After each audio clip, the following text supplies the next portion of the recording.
بچوں کی پرورش میں بعض امور ایسے ہیں جن کا خاص طور پر شروع سے ہی خیال رکھنا چاہیے۔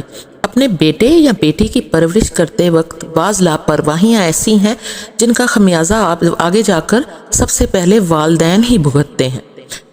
اس میں سے ایک امر تو یہ ہے کہ اپنے بیٹے یا بیٹی کی بلند آواز آپ کے یا کسی بڑے شخص کے ساتھ بولنے پر خاموش رہنا، یعنی آپ اگر خاموش رہتے ہیں اور آپ کا بیٹا یا بیٹی کسی اور کے ساتھ یا آپ کے ساتھ بلند آواز سے بولتا ہے تو یہ بد زبانی اور بے باکی ان کی عادت بن جاتی ہے۔ اسی طرح اپنے بیٹے یا بیٹی کے کسی بات یا نظر سے آپ یا کسی اور کا مذاق اڑانے کو نظر انداز کرنا انہیں دل کی سختی، بدتمیزی اور بدسلوکی سکھاتا ہے۔ اپنے بچے کو آپ سے الگ تھلگ رہنے دینا، ان کا غیر حقیقی اور ورچوئل دنیا میں گم ہو جانا انہیں ایک بے حس انسان بنا دیتا ہے جس کے بارے میں آپ صرف یہ جانتے ہیں کہ وہ زندہ ہے۔ اسی طرح فرض عبادات چھوڑنے کی اجازت دینا دل اور روح کو بہرا بنا دیتا ہے اور انہیں زندگی میں کوئی محفوظ پناہ گاہ یا مانی نہیں ملتا۔ اپنے بیٹے کو کچھ ذمہ داریوں سے بھاگنے کی اجازت دینا آہستہ آہستہ اس کی اصل مردانگی کو ختم کر دیتا ہے۔ اب اسی طرح اپنی بیٹی کو الفاظ، اعمال اور لباس کے لحاظ سے حدود سے تجاوز کرنے کی اجازت دینا اسے عزت کی بجائے تحقیر کی نظروں کا شکار بناتا ہے۔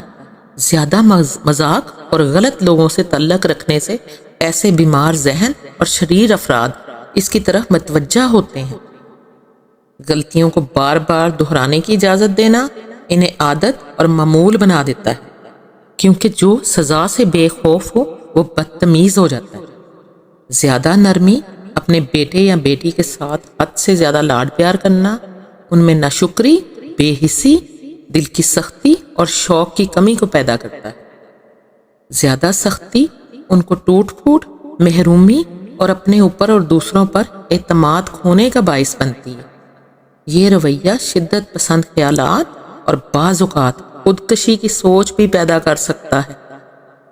یعنی زیادہ سختی کرنے سے بچوں کے اندر بہت زیادہ محرومی پیدا ہوتی ہے، وہ کانفیڈنس کھو دیتے ہیں، شدت پسند ہو جاتے ہیں اور بعض اوقات ان میں خودکشی کے رجحانات پیدا ہو جاتے ہیں۔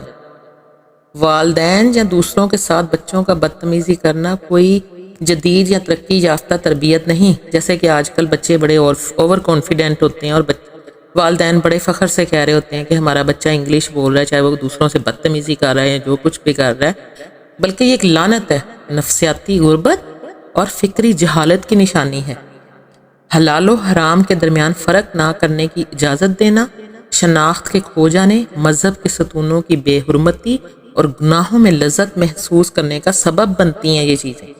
اپنے بچوں کو ادب سکھائیں، پاکیزہ رہنے کی عادت ڈالیں، احترام سکھائیں بڑوں کا، باتوں سے، عمل سے، دل سے، لباس سے اور رویے میں بھی ان کے احترام ہونا چاہیے۔ ایسا نہ ہو کہ فاصلوں کو ختم کر کے وہ آپ کا بھی مذاق اڑانے لگے اور تعلقات میں سرد مہری اور بے حسی غالب آ جائے، جہاں تک کہ بڑھاپے میں بھی ان کا ساتھ اور محبت آپ کھو دیں۔ نہ تو اپنے بچے کو اتنا لاڈ پیار دیں کہ وہ بگڑ جائے اور نہ ہی اتنا سخت بنائیں کہ وہ نفرت اور دوری اختیار کر لے۔ ایک وقت میں سخت دوست، ہمدرد اور رہنما بنے۔ اپنے بچوں کے دوست بن کر رہیں، ان کے اوپر کڑی نظر رکھیں، ان کے دوستوں اور یاروں کا خیال رکھیں کہ وہ کن سے ملتے ہیں اور کیا ان کی ایکٹیویٹیز ہیں۔ ہر حال میں اپنے گھر کے سربراہ اور قائد رہیں جو کہ مرد ہوتے ہیں۔ گھر کے مرد کی عزت کروائیں۔